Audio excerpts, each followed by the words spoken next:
Welcome sa panibagong Wildlife Spotlight. Sa campsite na ito, may isang ibon ang aking inaabangan tuwing umaga.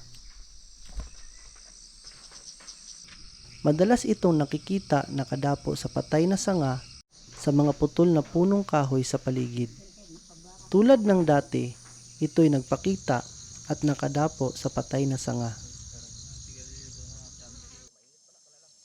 Ito ang Philippine falconet, ang isa sa pinakamaliit na ibong mandaragit sa mundo.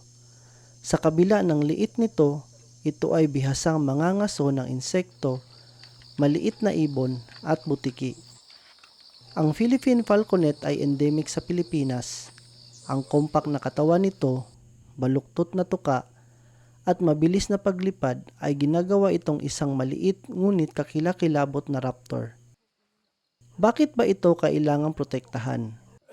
Ang ibong ito ay gumaganap ng isang papel sa pagpapanatili ng balanse at kumakatawan sa natatanging biodiversity ng Pilipinas. Tulad ng pagkontrol ng mga insekto at maliit na hayop para ayusin ang mga populasyon nito. Bilang isang endemic species, ang pagkawala nito ay nangangahulugan ng pagkawala ng isang piraso ng ecological na pagkakakilanlan ng bansa. Ang mga raptor ay sensitibo sa pagbabago ng kapaligiran. Ang kanilang presensya ay nagpapahiwatig ng isang malusog na ecosystem. Ang pagprotekta sa mga katutubong buhay ilang ay nagtataguyod ng pambansang pagmamalaki, nagpapalakas ng kamalayan sa konserbasyon. Ang pag-iingat sa Philippine falconet ay nagsisiguro na ang mga bata at hinaharap ay patuloy na makakaranas at matuto mula sa kahangahangang ibong ito. Ang Philippine falconet ay isang paalala na kahit ang pinakamaliit na nilalang ay maaaring magkaroon ng malaking epekto sa ating kapaligiran.